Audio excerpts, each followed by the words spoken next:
عزیز طلباء و طالبات، آداب۔ اردو شاعری کی تاریخ کا مطالعہ کریں تو معلوم ہوتا ہے کہ اردو شاعری کے ہر دور میں کچھ شعراء ایسے ضرور گزرے ہیں جنہوں نے اپنی شاعری کے منفرد اسلوب اور لب و لہجے سے اردو شاعری کے ذخیرے میں قیمتی اضافہ کیا ہے۔ ہمیں یقین ہے کہ آپ نے جوش ملیح آبادی کے بارے میں کچھ نہ کچھ ضرور پڑھا اور سنا ہوگا۔ جوش کا شمار بھی اردو کے ایسے ہی منفرد شعراء میں ہوتا ہے۔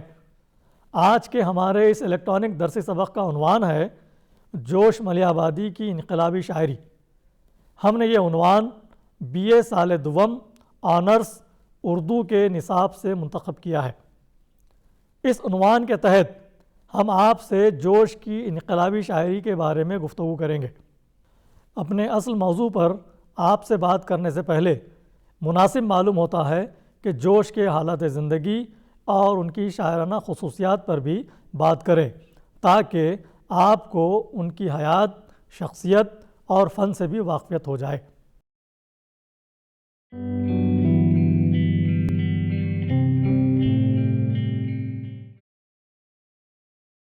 جوش کے آبا و اجداد درہ خیبر کے سرداروں میں سے تھے۔ ان میں سے ایک بزرگ 1819 عیسوی کے آس پاس میں ہندوستان آ کر اتر پردیش کے ایک قصبے قائم گنج میں بس گئے اور بعد میں لکھنؤ منتقل ہوئے۔ جوش کے پردادا فقیر محمد خاں گویا اپنے وقت کے معتبر شاعر تھے۔ ان کی ملازمت فوج میں تھی، اس اعتبار سے وہ صاحب سیف و قلم تھے۔ جوش کے دادا محمد احمد خاں بہادر بھی شاعر تھے۔ کہا جاتا ہے کہ یہ بڑے رئیس تھے اور غریبوں میں پیسہ پانی کی طرح بہایا کرتے تھے۔ جوش کے والد نواب بشیر احمد خاں بشیر بھی اپنے وقت کے معروف شاعر تھے اور اپنے والد ہی کی طرح سخی اور فیاض تھے۔ جوش کی تاریخ پیدائش میں اختلاف ہے۔ کسی نے 1894 عیسوی، کسی نے 1896 اور کسی نے 1898 عیسوی لکھی ہے، لیکن خود جوش کے بیان کے مطابق وہ 5 دسمبر 1896 عیسوی کو اتر پردیش کے ایک قصبے ملیح آباد میں پیدا ہوئے۔ جوش کی ابتدائی تعلیم گھر پر ہوئی۔ اس کے بعد انہیں سیتاپور کے فرینچ اسکول اور لکھنؤ کے حسین آباد اسکول میں شریک کیا گیا، پھر علی گڑھ کے MAO کالج میں داخل کیا گیا۔ شرارتوں کی وجہ سے جب یہاں سے نکالے گئے تو دوبارہ لکھنؤ آئے اور یہاں کے مختلف اسکولوں میں تعلیم حاصل کی۔ لکھنؤ کے قیام کے دوران جوش نے اردو کے مشہور ناول نگار مرزا محمد حسن ہادی رسوا سے عربی اور فارسی کی تعلیم حاصل کی۔ اس کے بعد وہ آگرہ چلے گئے جہاں سے انہوں نے سینئر کیمبرج کی تعلیم حاصل کی۔ جوش نے اپنی خود نوشت سوانح یادوں کی بارات میں لکھا ہے کہ وہ 6 مہینے رابندر ناتھ ٹیگور کے ساتھ شانتی نکیتن کولکتہ میں رہے۔ جوش کو بچپن ہی سے انگریزوں سے نفرت تھی، چنانچہ والد کے انتقال کے بعد اتر پردیش کے گورنر نے جوش کو بلا کر ڈپٹی کلکٹر یا اسپیشل کورٹ آف وارڈ کی ملازمت کی پیشکش کی تو انہوں نے یہ پیشکش ٹھکرا دی۔ 1918 عیسوی میں جوش کو ہندوستان کی سیاست میں دلچسپی ہو گئی اور وہ کانگریس کی جنگ آزادی کی تحریک سے بہت متاثر ہوئے۔ اس زمانے میں احمد آباد میں کانگریس کا سالانہ اجلاس ہونے والا تھا۔ جوش احمد آباد گئے جہاں ان کی ملاقات مولانا ابوالکلام آزاد سے ہوئی۔ مولانا آزاد نے مہاتما گاندھی سے ان کا تعارف کرایا۔ وہیں جوش کی ملاقات پنڈت نہرو، ان کی بہن وجے لکشمی، مولانا محمد علی جوہر اور مولانا شوکت علی سے ہوئی۔ اس کانفرنس میں جوش مولانا حسرت موہانی اور کانگریس کے بہت سے دوسرے رہنماؤں سے ملے۔ احمد آباد سے جوش لکھنؤ پہنچے تو وہاں ٹیگور آئے ہوئے تھے۔ جوش ٹیگور سے ملنے گئے، دونوں ایک دوسرے سے بہت متاثر ہوئے۔ ٹیگور نے جوش سے کہا کہ آپ کچھ دن کے لیے میرے پاس آئیں اور فارسی کے شاعر حافظ شیرازی کے کلام کو سمجھنے میں مدد کریں۔ جوش نے ٹیگور کی دعوت قبول کی اور وہ شانتی نکیتن کولکتہ پہنچ گئے۔ شانتی نکیتن میں 6 مہینے قیام کے بعد جوش اپنے وطن ملیح آباد واپس آ گئے اور اپنی جائیداد کی دیکھ بھال میں لگ گئے۔ اس دوران انہوں نے انگریزی اور فارسی ادب کا مطالعہ کیا۔ جوش فطرتاً لاابالی تھے، اپنی جائیداد کی دیکھ بھالی میں ذمہ داری سے کام نہیں لیتے تھے، اس لیے ان کے بڑے بھائی نے دستاویزوں پر جوش کے دستخط کرا لیے، جس کی وجہ سے جوش اپنی جائیداد کے بہت بڑے حصے سے محروم ہو گئے۔ 1922 عیسوی کا واقعہ ہے کہ جوش کو خیال آیا کہ ان کی جائیداد کا کام کرنے والے تھوڑی تھوڑی کر کے ساری جائیداد ختم کر چکے ہیں اور اب بیوی بچوں کے لیے ان کے پاس کچھ زیادہ رقم نہیں بچی۔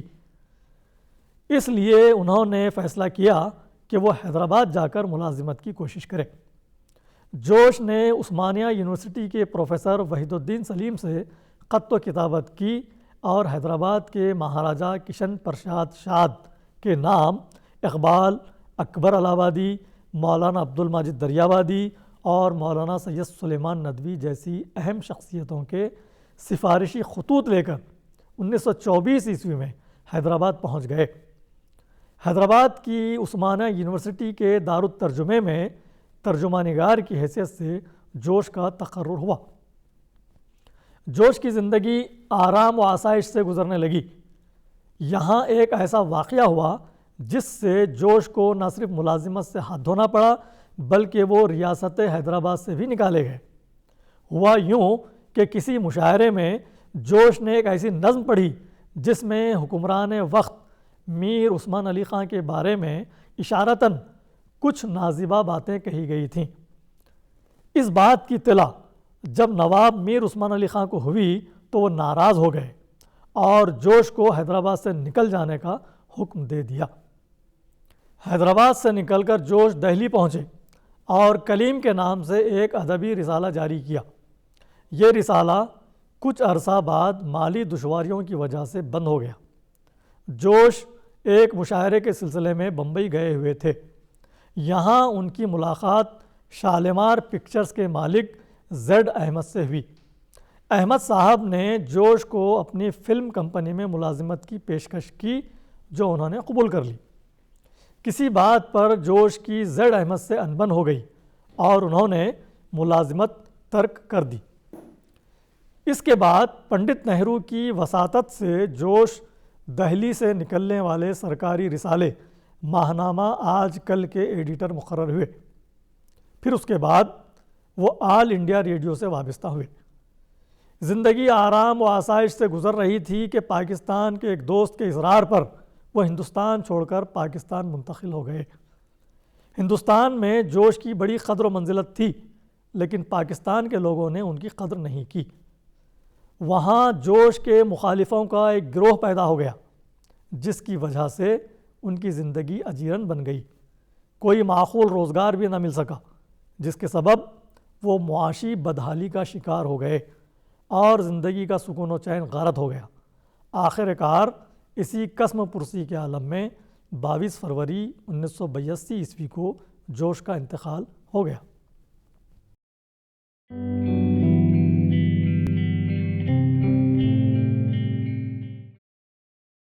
عزیز طلباء و طالبات، اب تک ہم آپ سے جوش کے حالات زندگی کے بارے میں بات کر رہے تھے۔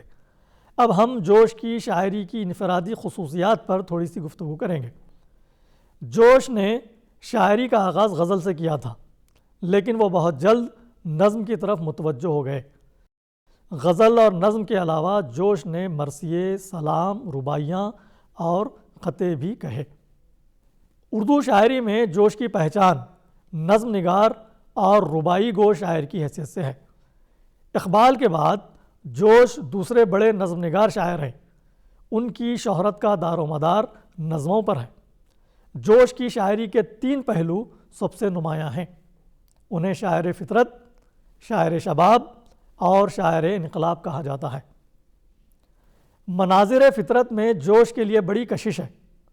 وہ ان کی ایسی جیتی جاگتی تصویریں کھینچتے ہیں کہ میر انیس کی یاد تازہ ہو جاتی ہے۔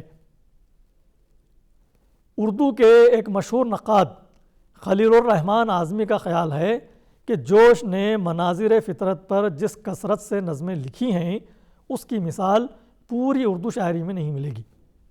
جوش نے فطرت نگاری کے فن کو عروج پر پہنچا دیا ہے۔ جوش کو فطری مناظر سے بہت لگاؤ تھا۔ وہ مناظر فطرت کے زبردست عاشق تھے۔ انہیں صبح کو پاؤ پھٹنے کا منظر بہت پسند تھا۔ صبح کے حسین مناظر سے وہ بہت متاثر ہوتے تھے۔ صبح کے مناظر انہیں بہت دلکش معلوم ہوتے تھے۔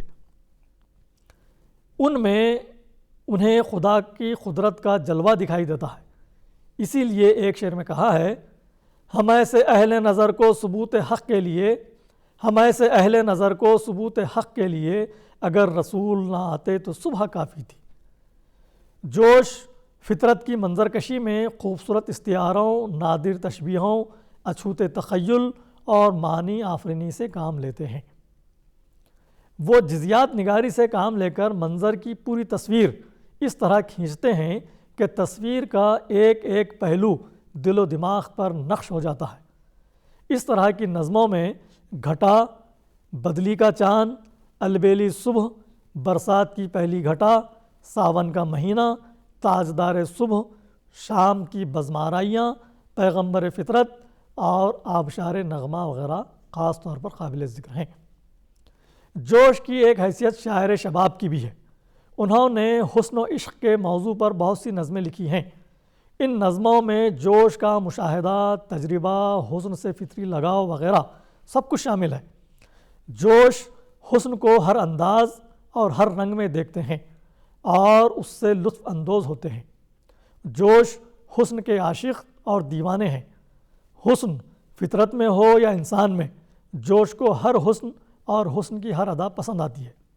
مالن، جامن والیاں، اٹھتی جوانی، گنگا کا گھاٹ، کوہستان دکن کی عورتیں، جنگل میں منگل، انتظار کے دن، جوانی کے دن، جوانی کی راتیں، جوانی کی آمد وغیرہ جوش کی ایسی دلاویز رومانی نظمیں ہیں جن کی مثال اردو شاعری میں بہت کم ملتی ہے۔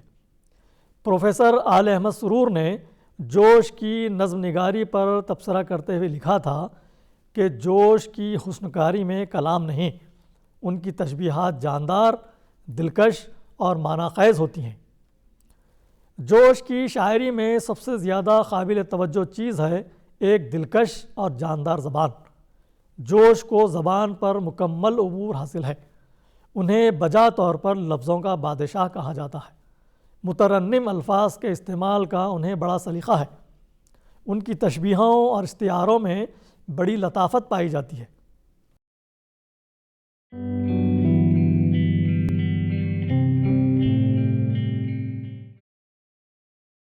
جیسا کہ ابھی ہم نے آپ سے کہا کہ جوش کی ایک حیثیت شاعر انقلاب کی بھی ہے، بلکہ یہ کہا جائے تو غلط نہ ہوگا کہ یہی ان کی سب سے بڑی اور اہم حیثیت ہے۔ جوش نے برطانوی حکومت کے خلاف بغاوت کی زبردست آواز بلند کی اور انقلاب کے ایسے نعرے لگائے کہ ان کا یہ شعر عوام و خواص کی زبان پر تھا۔ کام ہے میرا تغیر، نام ہے میرا شباب، کام ہے میرا تغیر، نام ہے میرا شباب، میرا نعرہ انقلاب و انقلاب و انقلاب۔ جنگ آزادی کے زمانے میں جوش کی وطنی اور انقلابی شاعری کے تناظر میں ہندوستانی عوام نے انہیں شاعر انقلاب کے خطاب سے نوازا۔ جوش کی شاعری کا سب سے اہم پہلو ان کی انقلابی فکر ہے۔ برطانوی حکومت کے ظلم و ستم نے ان میں بغاوت کا جذبہ کوٹ کوٹ کر بھر دیا تھا۔ ان میں انگریزوں کی غلامی سے ہندوستان کو آزاد کرنے کا جذبہ اتنا شدید تھا کہ وہ اس مقصد کے لیے اپنی زندگی قربان کرنے کو تیار تھے۔ برطانوی سامراج کے خلاف اور جنگ آزادی کے موضوع پر اردو میں بے شمار نظمیں کہی گئی ہیں، لیکن اس موضوع پر جوش کی نظموں کا معیار جتنا بلند ہے اور آزادی حاصل کرنے کی جذبے کی شدت جتنی جوش کے نظموں میں ہے، اتنی شاذ و نادر ہی کسی شاعر کے ہاں ملے گی۔ جوش آزادی کے پرستار ہیں، مساوات ان کا نصب العین ہے، غلامی سے وہ نفرت کرتے ہیں، فرقہ پرستی انہیں ایک آنکھ نہیں بھاتی، محبت ان کا مذہب ہے، انسان دوستی پر وہ ایمان رکھتے ہیں، خیر ہی ان کے نزدیک سب کچھ ہے، شر کی ان کے یہاں کوئی جگہ نہیں ہے، وہ ایسی زندگی کو برداشت نہیں کر سکتے، ایسا ماحول انہیں گوارا نہیں جس میں آزادی اور مساوات کا کوئی تصور نہ ہو، جس میں فرقہ پرستی عام ہو، جس میں نفرت کا دور دورہ ہو، جس میں شر کی قوتیں عام ہو۔ ان کا تصور انقلاب انہی حالات کا پیداوار ہے۔ جوش نے انگریزوں کی غلامی کا زمانہ دیکھا تھا۔ انگریزوں نے نفرت کا جو بیج اس سرزمین پر بویا تھا، اس کے نتائج ان کے سامنے تھے۔ فرقہ پرستی کو جس طرح انگریز نے ہوا دی اور آپس میں جس طرح لوگوں کو لڑایا، اس کے تمام مناظر انہوں نے دیکھے تھے۔ نفرت جو گل کھلاتی ہے اور غلامی افراد کی نفسیات کو جس طرح بدل دیتی ہے، اس کا انہیں شدید احساس تھا۔ چنانچہ محبت کے خیال کو عام کرنے اور آزادی کے تصور کو پھیلانے کے لیے انہوں نے انقلاب کا پیام دیا۔ جوش بڑے جذباتی شاعر تھے، اس لیے ان کی انقلابی شاعری میں بھی جذباتیت نمایاں ہے۔ اسی جذباتیت کا یہ نتیجہ ہے کہ ان کے انقلاب کا تصور اکثر ایک ہنگامہ بن کر رہ جاتا ہے، لیکن اس میں کوئی شبہ نہیں کہ ان کی انقلابی شاعری میں بعض بلند معیار ملتے ہیں۔ ان کا محرک خیر کا خیال ہے۔ اپنی انقلابی شاعری میں وہ انہی اقدار کو عام کرنے کا پیام دیتے ہیں اور اسی کے لیے افراد کو اکساتے ہیں۔ جوش کے خیال میں غلامی انسان کے لیے سب سے بڑی لعنت ہے۔ غلام قوم کے افراد میں کچھ کرنے کی صلاحیت نہیں رہتی، اس پر کسی بات کا اثر نہیں ہوتا۔ اپنے مخصوص انقلابی انداز میں انہوں نے اس خیال کا اظہار ایک نظم غلاموں سے خطاب میں کیا ہے۔ کہتے ہیں: اے ہند کے ذلیل غلامان رو سیاہ، شاعر سے تو ملاؤ خدا کے لیے نگاہ، اس خوفناک رات کی آخر سحر بھی ہے، توپیں گرج رہی ہیں سروں پر خبر بھی ہے، اے امت شکستہ دلو اے گروہ شل، کب سے بلا رہا ہوں میں تجھ کو سوئے عمل، تجھ پر میرے کلام کا ہوتا نہیں اثر، چونکا رہا ہوں کب سے میں شانے جھنجھوڑ کر، حالانکہ میرا شعر ہے وہ حرف تند و تیز، طوفاں بدوش و صاعقہ پیما و حشر خیز، اکسائے میرا شعر اگر جذبہ ہے جنگ، پیدا ہو آپ گینے کے اندر مزاج سنگ، آہن کے جوہروں سے ٹپکنے لگے شراب، پیری کی ہڈیوں میں مچلنے لگے شباب، تجھ کو یقین آئے گا اے دائمی غلام، میں جا کے مقبروں میں سناؤں اگر کلام، خود موت سے حیات کے چشمے ابل پڑیں، قبروں سے سر کو پیٹ کے مردے نکل پڑیں، میرے رجز سے لرزہ بر اندام ہے زمین، افسوس تیرے کان پر جوں رینگتی نہیں، تو چپ رہا زمین ہلی آسماں ہلا، تجھ سے تو کیا خدا سے کروں گا میں یہ گلا، ان بزدلوں کے حسن پہ شیدا کیا ہے کیوں، نامرد قوم میں مجھے پیدا کیا ہے کیوں۔ جوش ہماری جنگ آزادی کے سب سے قد آور شاعر ہیں۔ ان کی شاعری نے لاکھوں مجاہدین آزادی میں آزادی حاصل کرنے کا آہنی عزم پیدا کیا، سر پر کفن باندھ کر آزادی کے میدان جنگ میں اترنے کے لیے ولولہ، ہمت اور حوصلہ پیدا کیا۔ جوش نے آزادی کے سلسلے میں ایسٹ انڈیا کمپنی کے فرزندوں سے کے عنوان سے جو نظم لکھی تھی، اسے جنگ آزادی کے مجاہدین اور محب وطن ہندوستانیوں میں جو غیر معمولی مقبولیت حاصل ہوئی، وہ کسی زمانے میں اردو کی کسی نظم کو حاصل نہیں ہوئی۔ یہ نظم لاکھوں کی تعداد میں چھاپ کر تقسیم کی گئی تھی۔ یہ چھپی ہوئی نظم دہلی کے نیشنل آرکائیوز میں جنگ آزادی کے دوران ضبط ہونے والے ادب کے ذخیرے میں موجود ہے۔ اس نظم کی مقبولیت کا یہ عالم تھا کہ مجاہدین آزادی جلوس کی صورت میں شہر کا چکر لگاتے تھے اور سب مل کر یہ نظم پڑھتے تھے۔ برطانوی حکومت نے یہ نظم ضبط کر لی تھی، اس نظم کے چند اشعار ملاحظہ کریں۔ کس زباں سے کہہ رہے ہو آج اے سوداگرو، دہر میں انسانیت کے نام کو اونچا کرو۔ سخت حیراں ہوں کہ محفل میں تمہاری اور یہ ذکر، نوع انسانی کے مستقبل کی اب کرتے ہو فکر۔ جب یہاں آئے تھے تم سوداگری کے واسطے، نوع انسانی کے مستقبل سے کیا واقف نہ تھے؟ اپنے ظلم بے نہایت کا فسانہ یاد ہے، کمپنی کا بھی وہ دور مجرمانہ یاد ہے۔ دستکاروں کے انگوٹے کاٹتے پھرتے تھے تم، سرد لاشوں سے گڑھوں کو پاٹتے پھرتے تھے تم۔ تیسرے فاقے میں ایک گرتے ہوئے کو تھامنے، کس کے سر لائے تھے تم شاہ ظفر کے سامنے۔ یاد تو ہوگی اومٹیا برج کی بھی داستاں، اب بھی جس کی خاک سے رہ رہ کے اٹھتا ہے دھواں۔ ذہن میں ہوگا یہ تازہ ہندیوں کا داغ بھی، یاد تو ہوگا تمہیں جلیان والا باغ بھی۔ وہ بھگت سنگھ اب بھی جس کے غم میں دل ناشاد ہے، اس کی گردن میں جو ڈالا تھا وہ پھندا یاد ہے۔ ایک کہانی وقت لکھے گا نئے مضمون کی، جس کی سرخی کو ضرورت ہے تمہارے خون کی۔ وقت کا فرمان اپنا رخ بدل سکتا نہیں، وقت کا فرمان اپنا رخ بدل سکتا نہیں۔ موت ٹل سکتی ہے اب فرمان ٹل سکتا نہیں۔ ہم جنگ آزادی کے اس زمانے کا تصور بھی نہیں کر سکتے جب دنیا کی سب سے بڑی طاقت یعنی برطانوی حکومت سے نہتے ہندوستانی صرف اپنی ہمت اور حوصلے کے بل پر وطن عزیز کی آزادی کے لیے ظالم سامراجیوں سے لوہا لے رہے تھے۔ اس وقت ہزاروں کی تعداد میں مجاہدین آزادی دار و رسن کی آزمائش سے گزر رہے تھے۔ جوش نے بغاوت کے عنوان سے ایک طویل نظم لکھی تھی۔ یہ نظم ایک جانباز مجاہد ہی لکھ سکتا تھا جسے موت کا خوف نہ ہو۔ اس نظم کے بھی چند اشعار ملاحظہ کریں۔ ہاں بغاوت آگ بجلی اور آندھی میرا نام، ہاں بغاوت آگ بجلی اور آندھی میرا نام، میرے گرد و پیش اجل میرے جلو میں قتل عام۔ زرد ہو جاتا ہے میرے سامنے روئے حیات، کانپ اٹھتی ہے میری چینے جبی سے کائنات۔ الحذر میری کڑک کا زور ہنگامے مساف، صاف پڑ جاتا ہے ایوان حکومت میں شگاف۔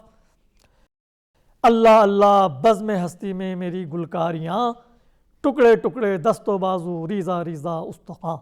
الامان و الحذر میری کڑک میرا جلال، خون صفا کی گرج طوفان بربادی قتال۔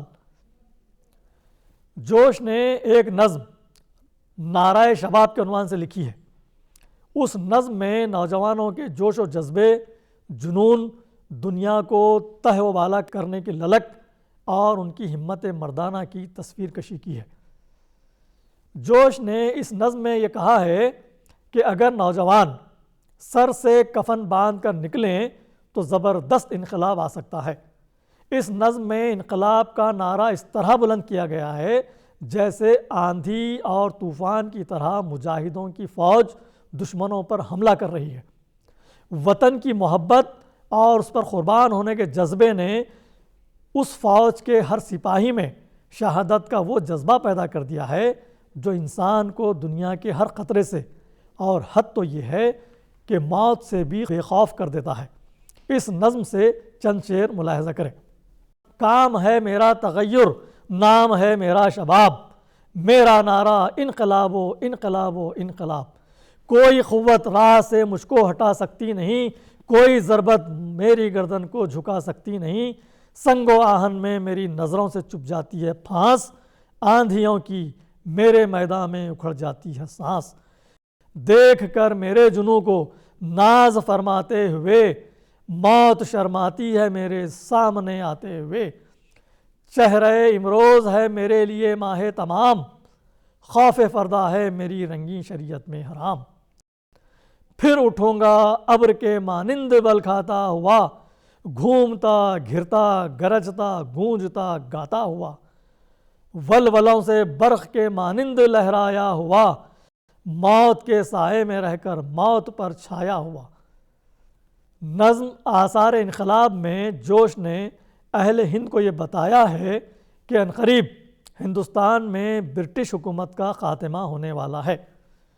اس نظم میں جوش نے انقلاب کی بشارت دی ہے۔ نظم کے آخری کے 2 شعر ملاحظہ کریں جس میں انقلاب کی آمد سے متعلق جوش کا اٹوٹ یقین ظاہر ہوتا ہے۔ اٹھو وہ صبح کا غرفہ کھلا زنجیر شب ٹوٹی، اٹھو وہ صبح کا غرفہ کھلا زنجیر شب ٹوٹی، وہ دیکھو پاؤ پھٹی غنچے کھلے پہلی کرن پھوٹی۔ اٹھو چونکو بڑھو منہ ہاتھ دھو آنکھوں کو مل ڈالو، اٹھو چونکو بڑھو منہ ہاتھ دھو آنکھوں کو مل ڈالو، ہوائے انقلاب آنے کو ہے اے ہندوستان والو۔ جنگ آزادی کے موضوع پر جوش کی بہت سی نظمیں ایسی ہیں جو اردو کی ادبی تاریخ کا اہم حصہ ہیں اور جنگ آزادی کی تاریخ بھی ہیں۔ اس موضوع پر جوش کی بعض نظمیں ہمیشہ جنگ آزادی کا اہم حصہ رہیں گی۔ یہ نظمیں ہیں بیدار ہو بیدار، غدار سے خطاب، شکست زندہ کا خواب، بھوکا ہندوستان، حیف اے ہندوستان، زندہ کا گیت، درد مشترک، ترانہ آزادی، دعوت انقلاب، اٹھ اے ندیم وغیرہ۔ ان کے علاوہ بھی اس موضوع پر جوش نے خاصی تعداد میں نظمیں لکھی ہیں۔ مختصر یہ کہ اردو شاعری کی تاریخ میں جوش زبردست انقلابی شاعر کی حیثیت سے ہمیشہ زندہ رہیں گے۔ عزیز طلباء و طالبات، آج کے اس الیکٹرانک درسی سبق میں ہم نے جوش کے حالات زندگی، ان کی شاعرانہ خصوصیات اور خاص طور سے ان کی انقلابی شاعری پر آپ سے گفتگو کی۔ جوش اور ان سے متعلق لکھی گئی کتابوں کی فہرست کچھ اس طرح ہے: یادوں کی بارات، جوش ملیح آبادی، شعلہ و شبنم، جوش ملیح آبادی، آیات و نغمات، جوش ملیح آبادی، جنون و حکمت، جوش ملیح آبادی، سیف و صبوح، جوش ملیح آبادی، فکر و نشاط، جوش ملیح آبادی، الہام و افکار، جوش ملیح آبادی، شاعر آخر الزماں، جوش ملیح آبادی، ڈاکٹر فضل امام۔ جوش کی شاعری کا تنقیدی جائزہ، ڈاکٹر عقیل احمد۔ جدید شاعری، ڈاکٹر عبادت بریلوی۔ جوش ملیح آبادی تنقیدی جائزہ، ڈاکٹر خلیق انجم۔ ماہنامہ ساخی کا جوش نمبر، کراچی۔ اس کے علاوہ جوش سے متعلق کچھ ویب سائٹس بھی دی گئی ہیں جن سے آپ استفادہ کر سکتے ہیں۔